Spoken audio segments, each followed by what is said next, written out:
na yung drama ko kay Freelan eh. Malamang, nabuking ka eh. Meron pong dahilan kaya po pinabalik niyo si Daddy dito. Huwag natin pag-usapan si Olivia. Kung ano man ang nangyayari sa amin, wala na yun, tapos na yun, di ba? Bakit niyo ba kami palaging inuunang ihatid sa mga classrooms namin? Tapos late din kayong umuwi. Kaya naman mukhang nahuhuli na nila tayo eh. Wala naman tayo bang choice, Faye. Kailangan talaga natin ituloy yung trabaho natin sa supermarket. Ito ba ang kapalit ng lahat ng pagsasakripisyo para makapag-aral lang kayo, ha? Kailangan ko makausap si Olivia. Kung hinahanap mo yung mga hampas lupang patay gutom na umuupa sa bahay ko, tumigil ka! Ang totoo niyan, pwede ka magkapera kung sasabihin mo sa akin kung nasa ng address ni Olivia. Magkano bang gusto mo?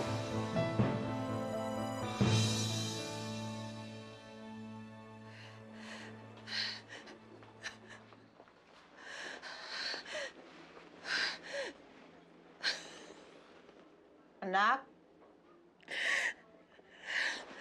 Anong nangyari?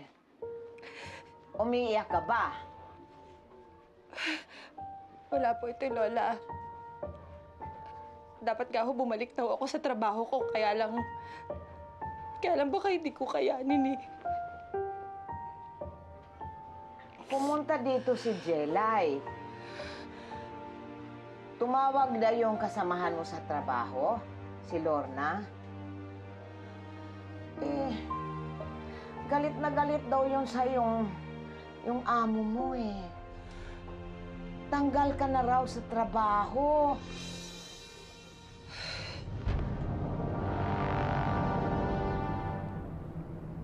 Makakaharap kita ulit, Olivia.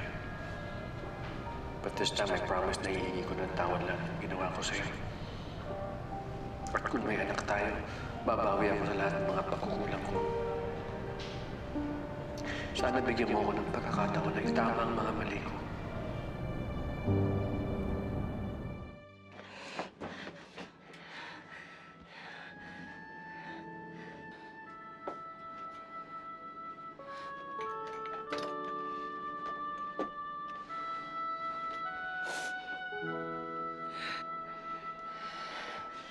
Mami, usapin niyo naman po ako, please.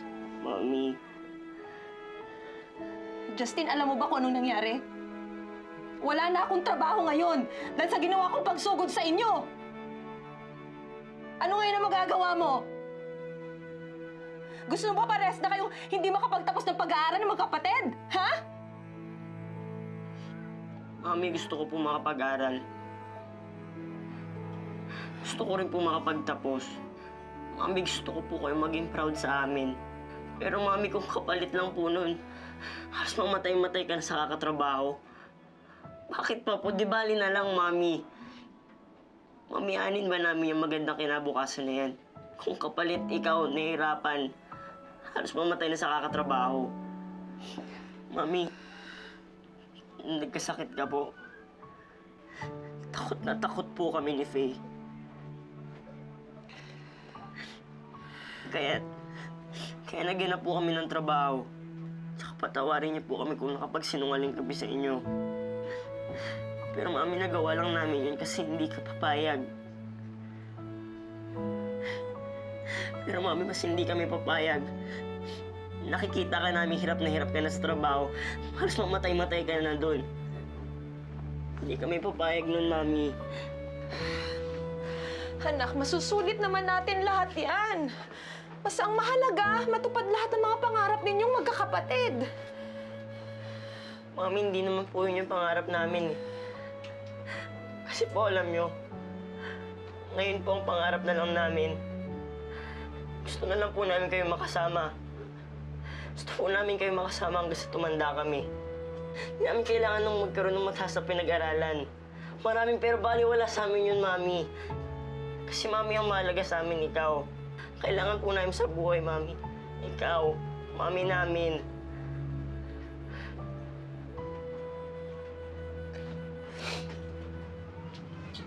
I'm sorry.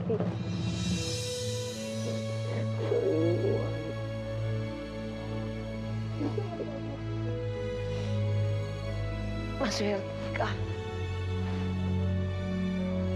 Maswerte ka.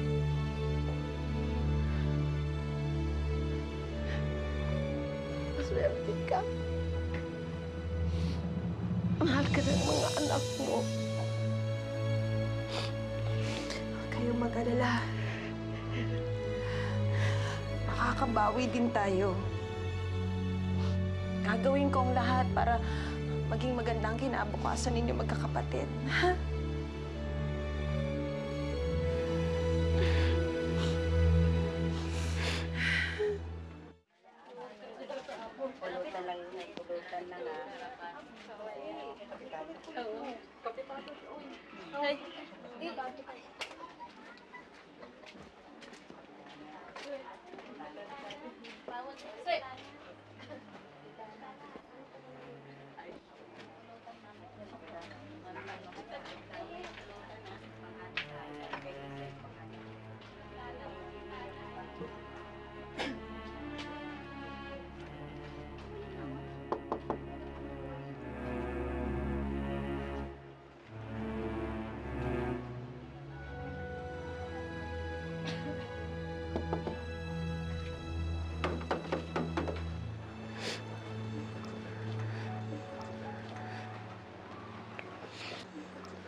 Asan na si Olivia? Ikaw ba yung kausap ko sa telepono? Ako nga. Bibigyan kita ng pera ngayon din. Hirap mo sa akin si Olivia.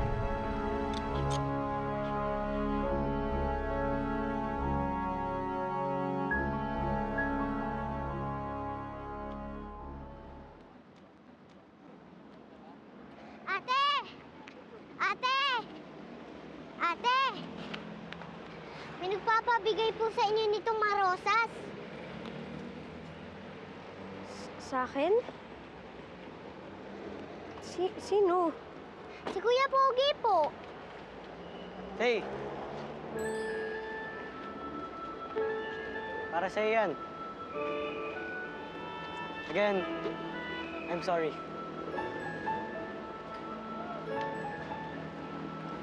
Ate, tanggapin mo na. Ang usapan namin ni Kuya, kapag tinanggap niyo, dodoblihin niyang bayad sa akin. Yay! Akin na yung bayad ko. Salamat ah. Thank you po ng maraming marami. Sige. Ingat ka.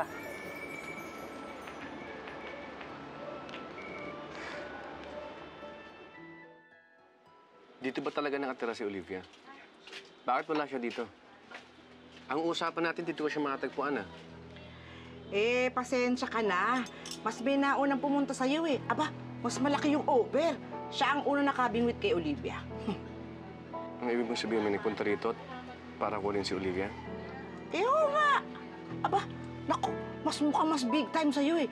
Binayaran lahat ng utang ni Olivia. Sobra-sobra pa. Sino yung taong yun? Kaano-ano ni Olivia yun? Sir Chester, hindi na naman ho ako kailangan bigyan pa nito. Sobra-sobra na ho yung pinagtanggol niyo ako sa mami niyo. Sayang, Faye. In fact, ako pa nga dapat yung nagpapasalamat sa'yo eh. Pero dahil napaka-self-centered kong tao, hindi ko nagawa yun. It's like the world owes me kung makaasta ako. Pero dami ko palang bagay na hindi na-realize. Alam mo, ang daming bagay nga na dapat kong pinapasalamatan.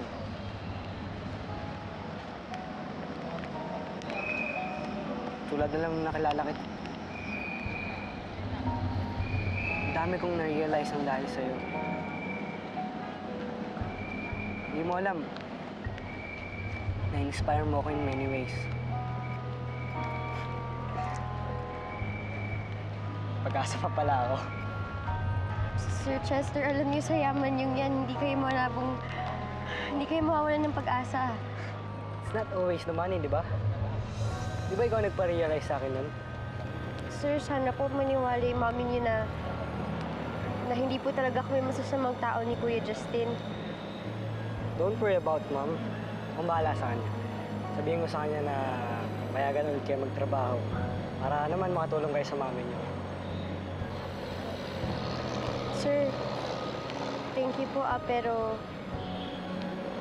hindi niyo na po kailangan gawin yun. Si Mami, nandiyan dyan! Yan no, si Mami, oh! May kiss Mami! Mami! Naku, kamusta ang araw ninyo, ha? Ayos ba? Opo. Huwag kayong mag-alala. Ha? Usap na kami ng Kuya Justin mo. Nagpaliwanag niya siya sa akin. Mami, bakit po nandito si Lola Lagring? Oh, nagtataka kayo, ano? Naku, mas lalo kayong matutuwa dito sa isang taong kasama namin. Sino po yun? Nako, ito.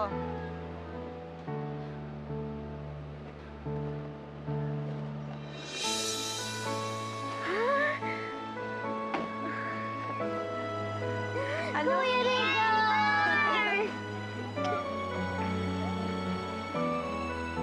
Miss ko kayong lahat, ah. We miss you. Buti po binalikan niyo pa po kami. Pinagpe-pray ka po namin na makita ka na namin. Ako rin. Lagi ako nagdadasal na mahanap ko na kayo. At simula ngayon, magkakasama na tayo ulit. Okay ba yan? Magkakasama na tayo po. Gusto niyo kumain ng tsokolate?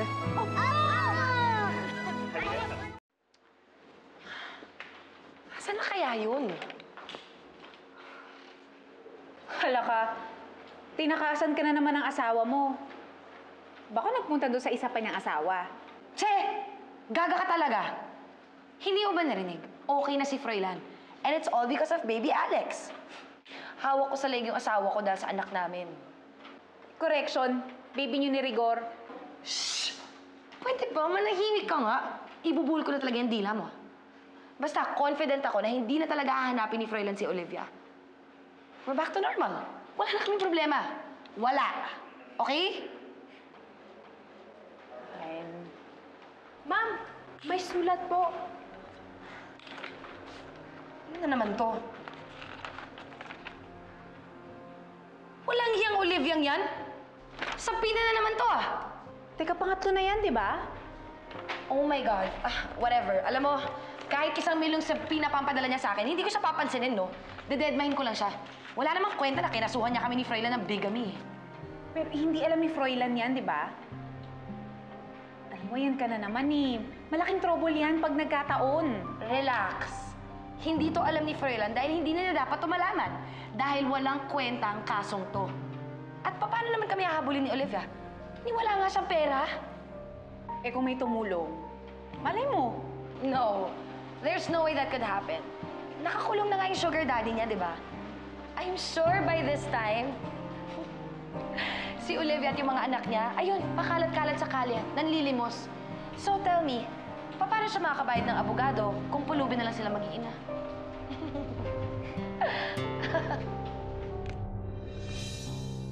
Ayaw niyo na bang magtrabaho sa supermarket? Gusto ko lang naman tumulong, eh. Ayoko na po kasi magsinungaling sa mami namin, eh. Sobrang siyang na-hurt dahil sa ginawa namin ni Kuya Justin sa kanya. Naiintindihan ka naman ng mami mo, eh. You just need to explain your side. Alam mo, nagsinungaling ka nga pero napaka-noble naman ang intention mo. Napakaswerte nga ng nanay mo sa'yo, eh. Sir Chester, kami ho ang maswerte kasi siya naging mami namin. Ang dami niyang sacrifice para sa amin. Pati sarili niyang buhay, handa niya hong ibigay para lang ho sa amin.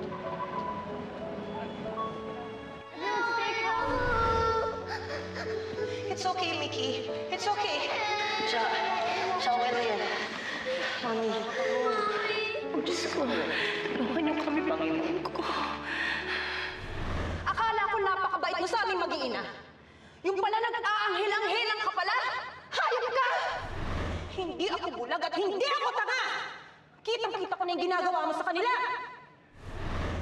Sising-sisi ako dahil nagsinungaling kami kay Mami.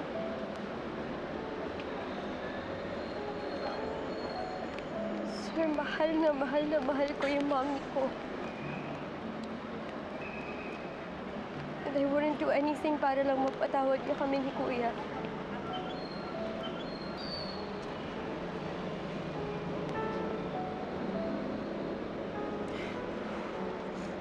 Anak, wala ka nang dapat ipaliwanag.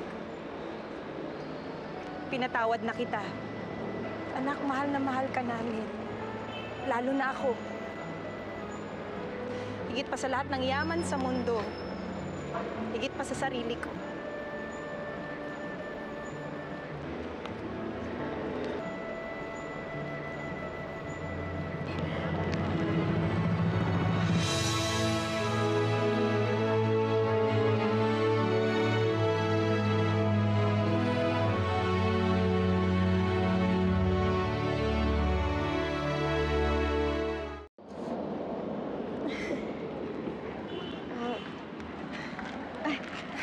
Sir, Mommy, si Sir Chester nga po pala. Nice to meet you po. Boss po namin, may-ari ho siya ng supermarket. Sige po, una na po ako ah. Sige, Chester.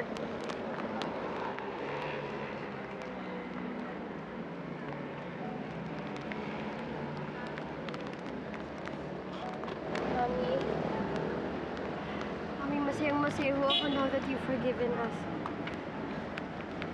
Mommy, promise ho, hindi na ho namin uulitin ni Kuya yung ginawa namin. Mami, hindi na po kami magsisinungaling. Kuya Justin, Ate Faye, sorry kung nagsumbo ako sa teacher nyo para tawagan si Mami sa factory. Nabigla lang kasi ako nung nalaman ko nagsisinungaling kayo kay Mami. Nag-worry nga po si Ate Shine sa inyo kasi di kayo pumapasok palagi.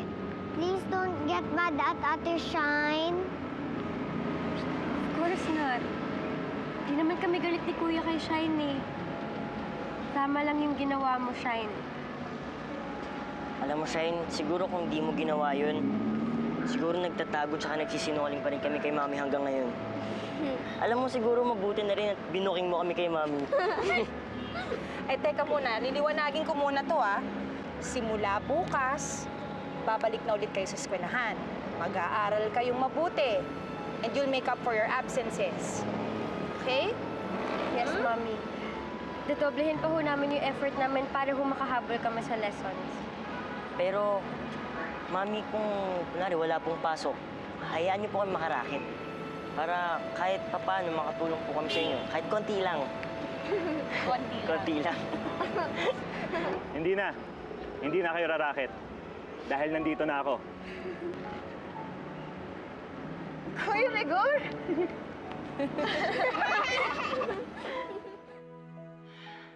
Alam mo, piko na talaga ako dyan kay Froilan, ha?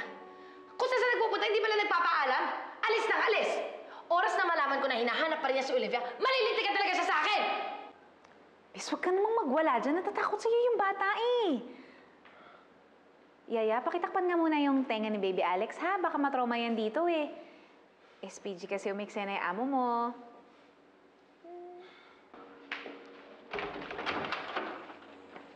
Aba! Eto na pala, napakagaling kong asawa! Oh, ano? Saan ka nagpupunta? Hindi ka man lang magsasabi? Ha? Pagod ako, Vicky. Pwede ba? Wow! Pagod ka! At bakit? Kung sa bagay, nakakapagod nga naman talaga yung naghahanap ka ng asawa mo. Habang ako dito, malapit na maubusan ng pasensya! Ano akala mo, hindi kita nakahalata?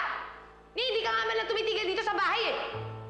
Yaya, bakit mo nga si Baby Alex sa taas? Rigor, sa'yo ba to? Nako, hindi. Pumuna kayo. Josie Che, panik niya yan sa taas. Hindi akin to, sa kapatid ko to. Pero, binigay niya na huto sa akin. Mayaman ho kasi yung nakaampon sa kanya eh. Kaya nung namatay, namanan na sa kanya lahat to. Kuya Rigor, nakita na pala kayo ng kapatid mo? Oo. Tagal na po pala kami naghahanapan. Nung sa ospital, kinuha niya ako, tapos dinala niya ako sa Cebu. Doon na rin ako nagpagaling. Tapos nung naka-recover na po ako, syempre, hinahanap ko na kayo kagad. Ang husay mo, no? Nahanap mo kami kaagad. Siyempre naman, Lola. Malakas ang pangamay ko eh. Para akong askal, di ba? Idol ka talaga, kuya. Gusto mo rin maging askal? Pwede ba? Hindi, pero totoo. Paano mo nga kami nahanap? Pangamay nga. Hindi. May mga private investigators kasi yung kapatid ko. Hiniram ko para mahanap ko kayo kagad. Nako, Rigor, maraming salamat sa'yo. Tamang-tama yung pagkakakita mo sa amin. Kailangan talagang makaalis na kami dun sa inuupahan naming bahay. Dahil kung hindi, malamang naabutan kami ni Froilan. Olivia! Aling Olivia, may naghahanap po sa inyo. Sino? Siya po.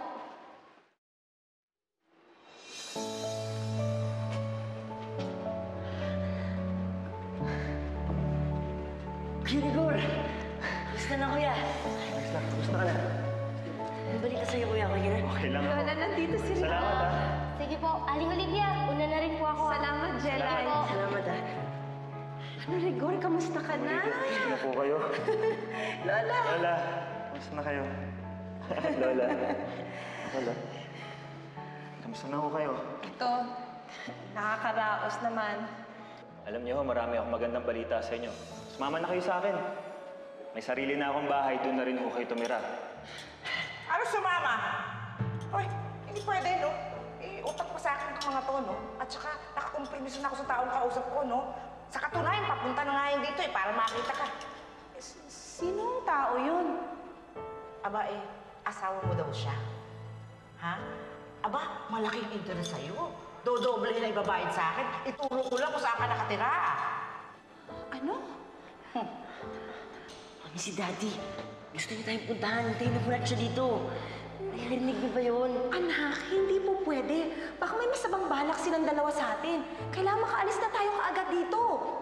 Hep! Naku, hindi kayo pwedeng umalis, no? Pag-aari ko kayo at pwede ko kayong pagkakitaan.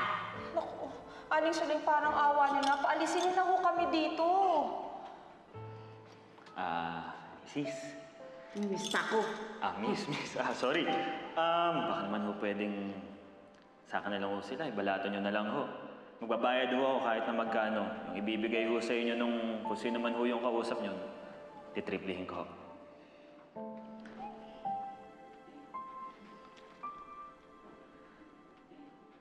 Magkano ho ba kailangan nyo? Abay, Pwede na ho ba to? Ako madali akong kausap, eh. Syempre, doon ako kakampi sa mas malaki ibabayad.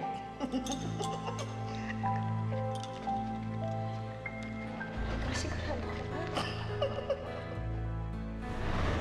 Kaya tatanawin ko ng malaking utang na loob yon, Rigor. Maraming salamat sa'yo. Nako, wala ho yun, Ma'am Olivia. Para ano ko na ho kayong pamilya. Nung mga panahon walang-wala rin ho ako, kayo naman ho yung tumutulong sa akin. Rigor naman, huwag mo naman akong tawaging Ma'am Olivia. Hindi mo naman ako amo eh. Ate Olivia na lang. Total, mukha namang nakababata kitang kapatid. Sige ho. Kung dyan ho kayo komportable, yun na lang din ho itatawag ko sa inyo, Ate Olivia. Mami, bakit ko ba hindi kayo nakipag-usap kay Daddy? Baka naman ho kasi maganda yung intensyon niya eh. Yes po, Mami. Siguro po gusto na po makipagbati sa'yo ni Daddy. Oo nga po, Mami. Baka naman po na-realize niya yung mga mali niyang ginawa sa'yo. Kaya gusto niya po kayo makita. Mahirap magbaka sakali sa siguro at saka sa baka. Ilang beses na rin kami nagkaharap ng dading nyo, laging hindi nagiging maganda yung resulta. Ayokong ibaka sakali ang mangyayari sa inyo, lalo na sa kamay ni Vicky. Olivia, ano ngayon ang binabalak mo? Desidido na yung asawa mo, talagang hanapin ka niya. At nagkahandang gumastos, ha? Kaya mas lalo kong dapat ilayo sa kanya ang mga anak ko. Ayokong ipagsapalaran ng mangyayari sa kanila. Anak, sana naman maintindihan ninyo ko. Proteksyon niyo lang ang habol ko. Kapakanan niyo lang ang iniisip ko. Kung ano man ho yung maging desisyon nyo, tutulungan ko kayo. Sabat ang makakaya ko. Maraming salamat sa iyo, Rigor. May pagpapatuloy ko na ngayon ng sinimulan ko noon. Baka gutom na ho yung mga bata, may nakahandang tsokolate sa taas. Tara!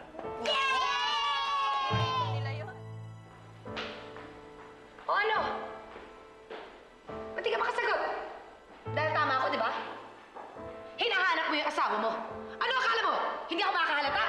Hindi ka na nga bumabalik dito sa bahay eh. Parang kang alis na alis. Hinahanap mo kasi ang nababaliw mong asawa. Hindi nababaliw si Olivia. At oo, hinahanap ko pa rin siya. At hindi ako titigil hanggat hindi ko siya nakikita.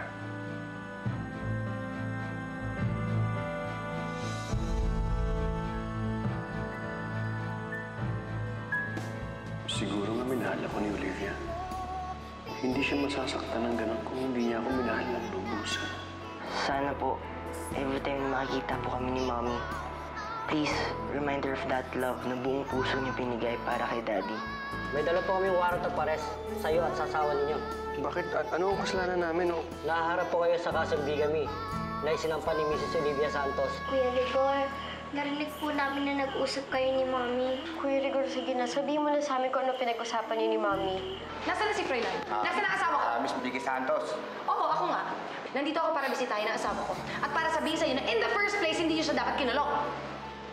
Okay, masasan. Ano to? Anong ginagawa mo? Ang tagal kitang hinanap. Alam ko na totoo. Pinakasalan kita nun. Matawarin mo ko eh. Hindi agad ako naniwala sa'yo. Froilan, hindi ako nagpunta dito para magpatawad. Nagpunta ako dito para panoorin kita na nagdurusa sa lahat ng atraso sa akin.